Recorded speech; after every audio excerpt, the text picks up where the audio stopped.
Hello friends, स्वागत है आपका हमारे चैनल में। और आज हम जो नया टॉपिक कवर कर रहे हैं भारतीय भूगोल के अंतर्गत, उसका नाम है भारत में कृषि। तो आज हम भारत में कृषि को लेकर के एक अपना टॉपिक कवर करेंगे।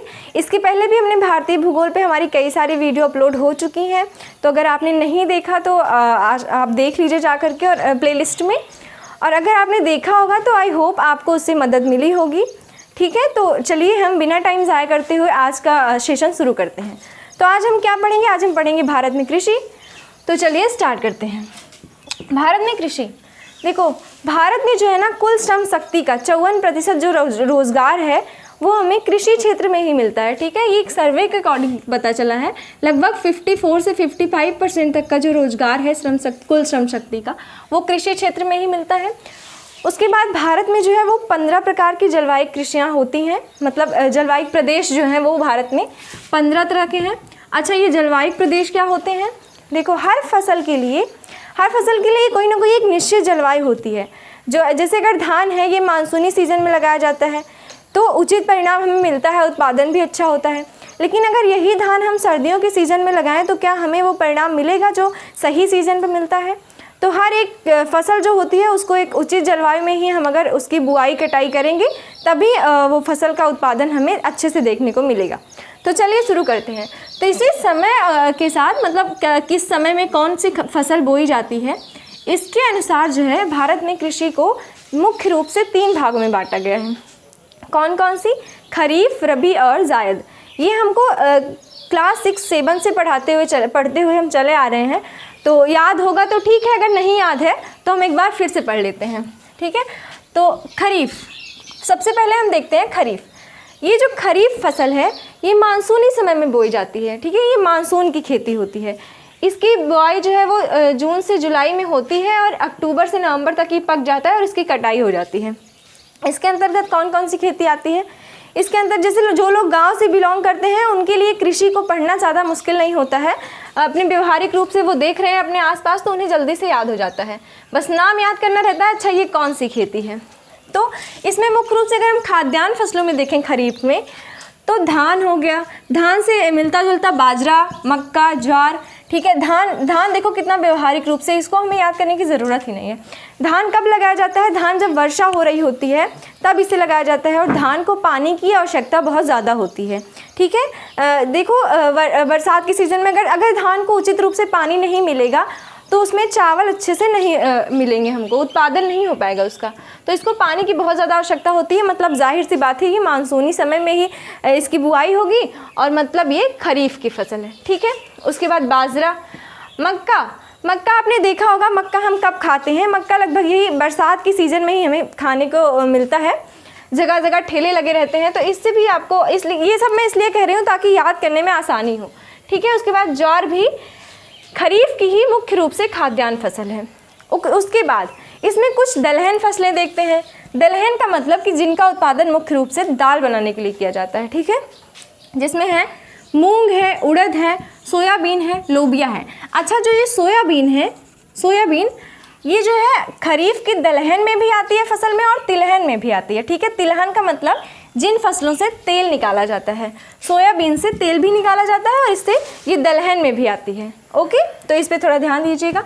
उसके बाद तिलहन की जो मुख्य फसलें हैं उसमें सोयाबीन, हमने यहाँ पे बताया ही, सोयाबीन, मूंगफली, सूरजमुखी, तिल, कपास, ये तिल तक की इतनी तिलहन की खेती है। और ये कपास और तंबाकू जो है ये नकदी फसलें हैं। ठीक है, नकदी फसलें क्या होती हैं? जिनका उत्पादन जो है वो लाभ कमाने के लिए किया जाता है, ना कि स्वयं के उपभोग करने के लिए।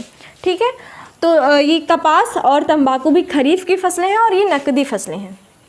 ओके, नेक्स्ट आते हैं हम रबी की फसल पर। रबी की फसल, अब चलो खरीफ का सीज़न यहीं पे ख़त्म होता है, इसके बाद रबी की फसल। खरीफ की जो है कटाई हो गई, उसके बाद जो हम फसल बोएंगे वो कहलाएगी रबी की फसल। रबी की बुआई जो है ये अक्टूबर से नवंबर माह में लगभग की जाती है और अप्रैल से मई आते आते 4-5 महीने बाद इसकी कटाई हो जाती है। ओके, इसमें कौन कौन सी मुख्य रूप से फसलें होती हैं? सबसे पहले तो गेहूँ जो है ये सर्दी की फसल है। ठीक है, ये आती है रबी के अंतर्गत। और गेहूँ का ही जुड़वा भाई समझ लीजिए जौ की प्रजाति बिल्कुल गेहूँ जैसी होती है। ठीक है। तो गेहूं और जौ ये दोनों मुख्य रूप से खाद्यान्न फसलें हैं, रबी की फसलें हैं। उसके बाद दलहन में सरसों देखने को मिलती है, सॉरी तिलहन में, ये तिलहन है, इससे तेल निकाला जाता है सरसों से। ठीक है। तो देखो अगर कभी हम फरवरी या मार्च के महीने में अगर आप गाँव में जाओ तो उस समय आपको जो सरसों होता है ये इसमें जो है फूल फूटे हुए रहते हैं और वो नज़ारा बहुत ही खूबसूरत होता है गाँव का। तो ये सरसों ही होती है, तो इसका मतलब सरसों भी जो है ये रबी की फसल है। ओके। इसमें कुछ मुख्य प्रकार से नकदी फसलें भी उगाई जाती हैं इस सीजन में, जिसमें गन्ना हो गया, बरसीन हो गया। ठीक है। बरसीन ये एक प्रकार से चारा है जो कि मवेशियों के लिए ही होता है।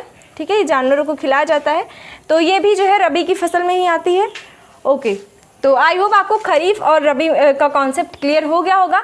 अब हम नेक्स्ट चलते हैं अपनी जायद की तरफ। ठीक है। अब आप कहेंगे गर्मी की उसकी बरसात की फसल हो गई और ठंडी की फसल हो गई, अब जायद को कहाँ रखें? तो खरीफ और रबी के बीच का जो समय होता है उस समय में जो फसलें उगाई जाती हैं उन्हें हम जायद की फसल के अंतर्गत रखते हैं। एक समय ऐसा होता है बीच में गर्मी का जब पानी की बहुत ज़्यादा कमी हो गई रहती है, उस समय ज़्यादा वर्षा भी नहीं होती है, बहुत ज़्यादा गर्मी रहती है। उस समय जायद की प्रमुख रूप से कुछ फसलें उगाई जाती हैं जिनमें है खरबूजा, तरबूज, खीरा, ककड़ी। ये ऐसी फसलें हैं, देखो प्रकृति का एक अनोखा अजूबा है ये कि जिस समय पानी की कमी रहती है उस समय ये फसलें उगाई जाती हैं जिनमें पानी का जो है भंडारण रहता है। ठीक है। ये पानी की कमी को पूरा करने के लिए, सेहत के लिए भी लाभदायक होते हैं। खरबूजा, तरबूज, खीरा, ककड़ी ये सब जायद के अंतर्गत आते हैं। ठीक है। ये ग्रीष्म ऋतु की फसल होती है और इसमें मुख्य रूप से जो दलहन की फसल है वो मूंग और उड़द है।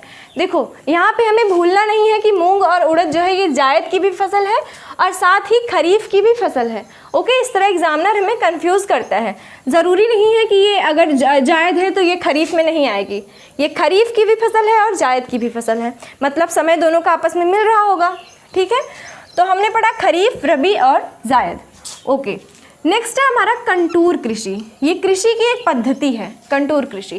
कंटूर कृषि क्या होती है, इसके लिए आपको थोड़ा सा ये समझना होगा कि भारत के जो पहाड़ी इलाके हैं, मतलब पर्वतीय क्षेत्र, उनके ढलानों पर, ठीक है, उनके ढलान कैसे होता है पर्वतीय क्षेत्रों का, यहाँ पे देख लेते हैं कंटूर कृषि को। मान लो ये पर्वत का ढलान है, ऐसे स्थानों पर जहाँ पे एकदम तीखा ढलान नहीं होता पर्वत का, ऐसे यहाँ की जो भूमि होती है वो उतार चढ़ाव वाली होती है। ठीक है। तो यहाँ पर जब बारिश होती है तो अगर यहाँ पे खेती की जाएगी तो जब यहाँ बारिश होगी तो ये अपने साथ, यहाँ पे पानी रुकता तो है नहीं ढलानों पर, अपने साथ मिट्टी समेत पूरा ले आके बहा के नीचे चली जाती है, तो फसल को कुछ मिलता नहीं है और वहाँ पे उत्पादन हो नहीं पाता।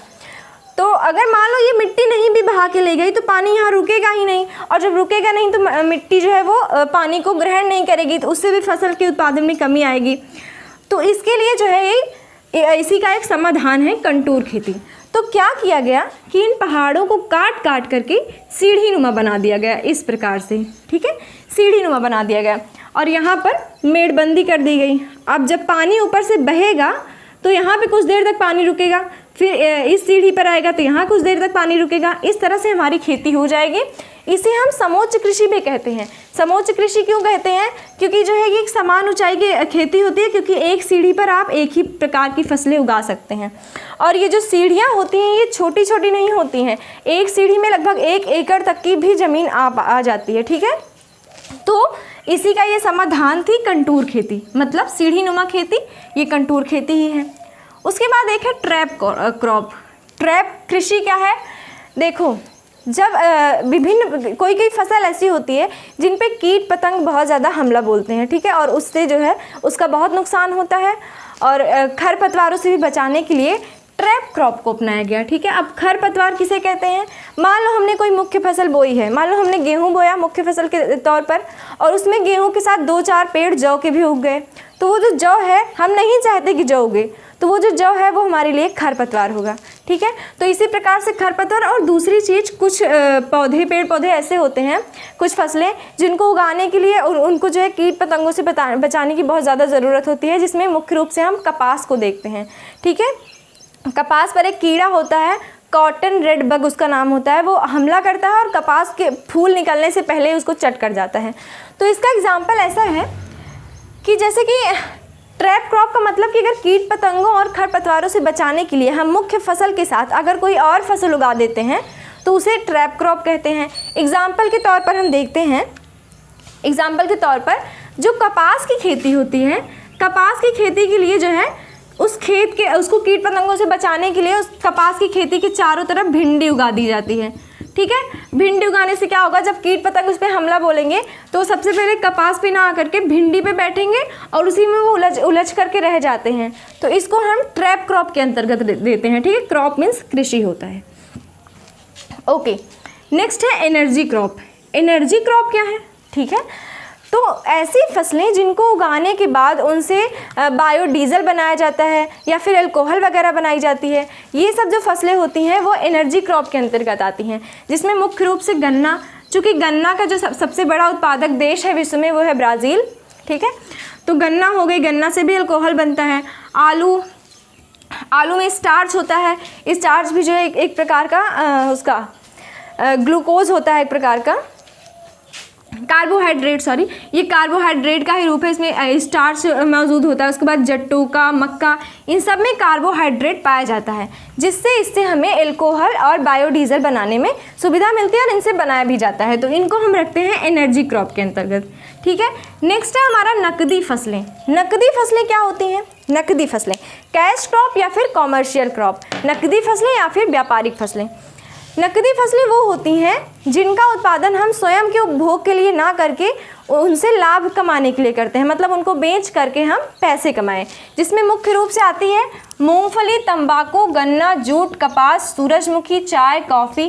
ठीक है, इन सबको बेच करके इनसे लाभ कमाया जाता है, इनको हम नकदी फसलों के अंतर्गत रखते हैं। ओके, तो ये कुछ प्रमुख रूप से हमारे भारत की कृषि के अंतर्गत हमने कृषि पद्धतियाँ और जो है मुख्य रूप से फसलों को जाना। आई होप आपको ये वीडियो हमारा अच्छा लगा होगा और आपको भारत में कृषि समझ में आई होगी। तो अगर आपको वीडियो पसंद आए तो वीडियो को लाइक करें और चैनल को सब्सक्राइब करें। Thank you so much.